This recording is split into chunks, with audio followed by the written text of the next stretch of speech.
I'm going to share a story with you to kick off. So, can you all hear me at the back? All right. Okay, so it's the school holidays.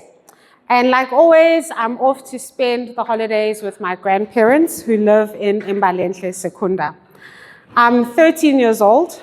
The house is full. We have cousins everywhere. Beds, we're improvising. Noise, non-stop. But honestly, it's the best kind of chaos. Mornings are strict. We're up early. We're doing chores. We're sweeping the yard. We're cleaning. We're helping out wherever is needed. And then when that's done, and we're free, the whole afternoon is ours. We're outside playing, laughing, and walking to the spaza shop with coins in hand, already dreaming of what snacks we can get. This one particular day, we're walking back from the shop, and out of nowhere, my cousin turns to me and he says, "You're such a nerd. You're going to be successful one day and do well in life. Me, I'll probably be struggling, living hand to mouth." And in that moment, everything around me fades a little bit. It's not what he said about me that hits me, it's what he says about himself. At 13, he's already accepted defeat. He's already decided that struggle is going to be his life. And I remember thinking, why would he say that? Why would he believe that? But that's what he did. Now, fast forward to today, that moment still lives in my mind because what he spoke became his truth. So I share this with you today because I've seen what the power of words can do. Not just words spoken over others, but the words that we speak over ourselves.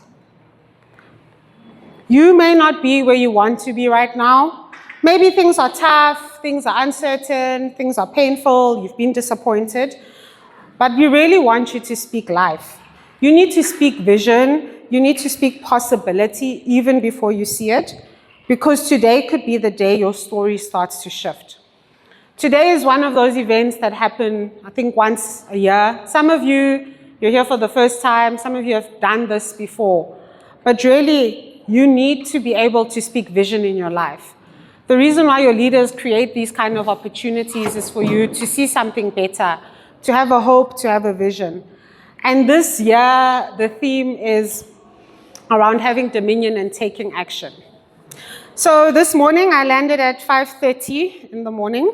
I've been away for about a week to India. And during that time, I had an opportunity to explore a new country, meet new people, and I've learned a lot. We went to visit different businesses. We looked at investment opportunities. I even had dinner with billionaires, dollar billionaires, not rand billionaires. Some of them invited us to their house for dinner. But what's really stayed with me is that in India, people make things happen. So they're not just talking about change. They're not just speaking, but they're building businesses, they're solving problems, and they're creating opportunities. They're not waiting for the government. They're not waiting for handouts. They're not waiting for someone to come and save them. They see what needs to be done and they get it done.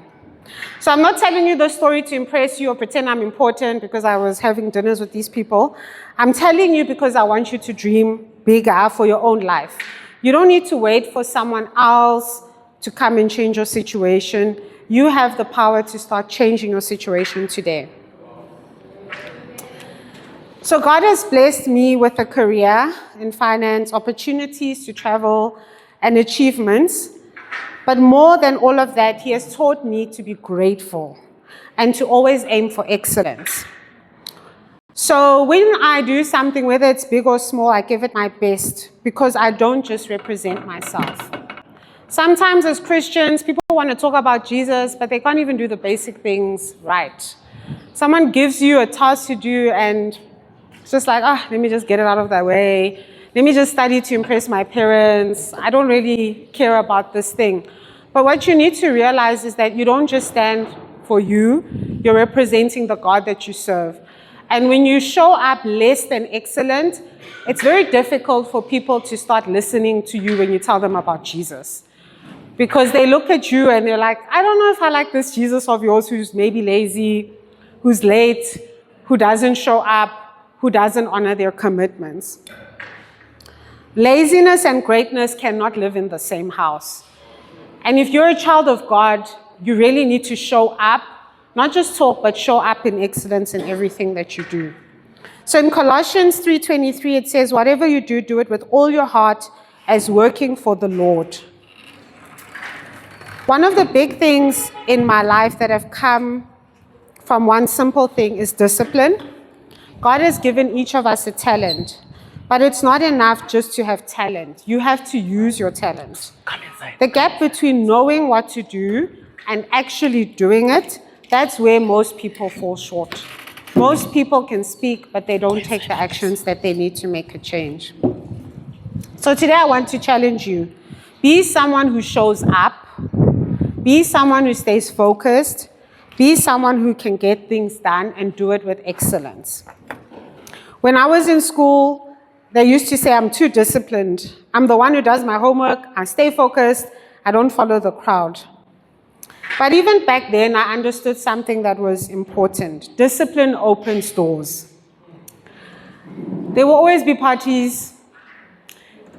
You can party in another country when you're older, when no one else is paying. You pay for yourself. There will always be a party. But I knew I needed to stay focused. So even when it wasn't cool, because I knew it would create opportunities for me one day. So now, years later, the same disciplined little girl walks into boardrooms.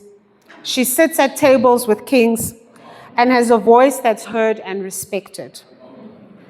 So the Bible says in Proverbs 18, verse 16, a man's gift makes room for him and brings him before great men. That means that your talent and the thing that makes you different can take you places. Places that you've never imagined. But it won't just happen because you have a gift. You have to use it, work on it, and walk in obedience. God has given each of us something special. He loves us all the same, but He doesn't trust us all the same. Why? Because trust comes with responsibility.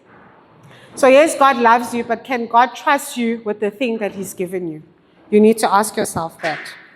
If you say, God, use me, you also have to be ready to say, God, I will obey you. So don't hide your gift to fit in. Don't wait for permission to be great.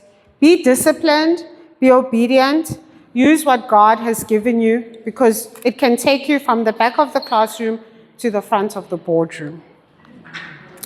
So I want to share some lessons around leadership that I have inspired by an eagle. Is this still working? It's broken. Is my time up? Yes.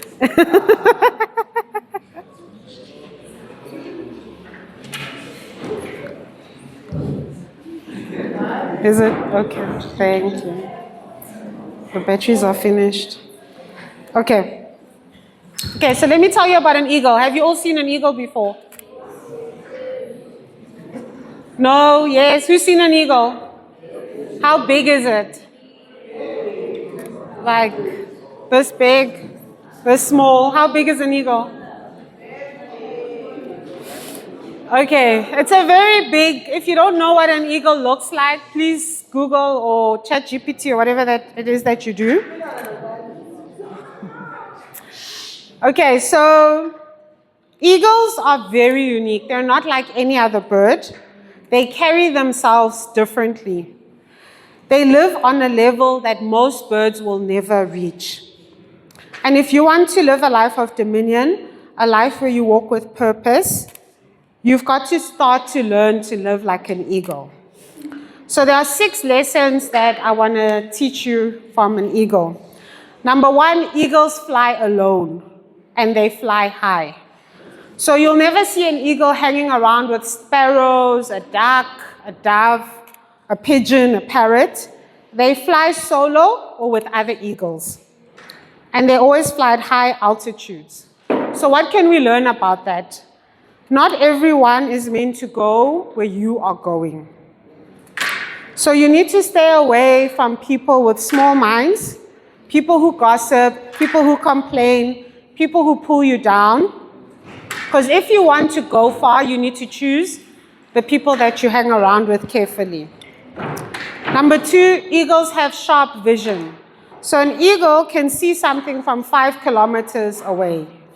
Okay, some of us, we need glasses. We can't even see the back of the hall without them. But an eagle can see 5 kilometers away.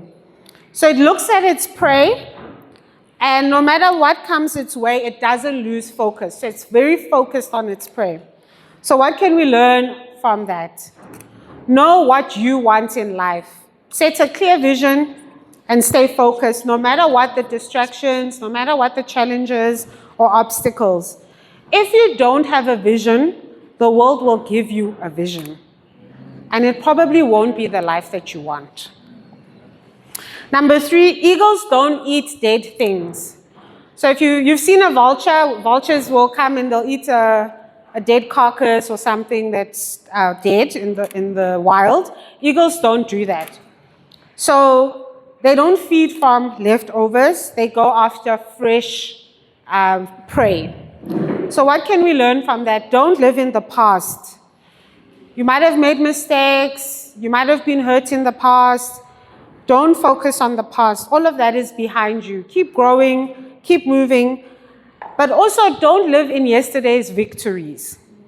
Don't let yesterday's victories make you think that you've arrived in life, that you don't need to work hard. Everybody must bow down to you. When you walk in, there must be a red carpet. Someone must be holding your handbag as you keep going. So don't settle for yesterday's glory. Keep on striving to improve yourself. The 4th one, eagles love the storm. So whenever there's a storm, which looks like it's about to happen outside now, most birds, what do? They hide. They go find shelter, right?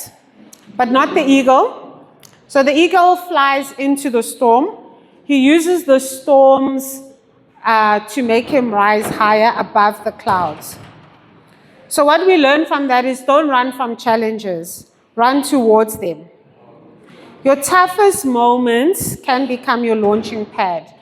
So when you see a storm and a challenge, don't fear it. Use it as an opportunity. Number 5, eagles train their young by making them uncomfortable. So what will happen is when it's time for a baby eagle to learn how to fly, the parents will make the nest uncomfortable. They'll deliberately make it hard for it. So they'll remove the soft grass and the feathers, and they leave the sticks that prick the eagle. Why? Because it forces the babies to get out of the nest and learn to fly. So what does that mean for us? That growth doesn't happen in comfort. If you want to become more, you have to stretch yourself. And sometimes life pushes us out of our comfort zones, not to punish us, but to push us towards purpose. So don't be afraid to leave your comfort zone. The last one is that eagles renew themselves. So when an eagle gets old and weak, it retreats to the mountains and it breaks off its beak and its claws and pulls out the old feathers, because those feathers prevent it from being strong enough to be able to soar high. So it goes through this very painful process of plucking out the old feathers so that they can grow back stronger and the eagle can fly higher than before. So what can we learn? There are habits, attitudes, and relationships that are weighing you down. You need to let them go. Sometimes you've got to go through the pain of change to become the person that God created you to be. So don't forget, don't be afraid to shed the old version of who you are. The new one is stronger, wiser, and ready to soar. So if you want to live in dominion, to walk in purpose, power, and greatness, then you need to learn to live like an eagle. So I'm going to pause there and open up the floor, because I know a lot of you might have questions, maybe not about what I've said, but just about life. I don't know if I can answer all questions about life, but as a young person who maybe has questions around your career, maybe you read about me, you have something that you want to ask, I will take questions.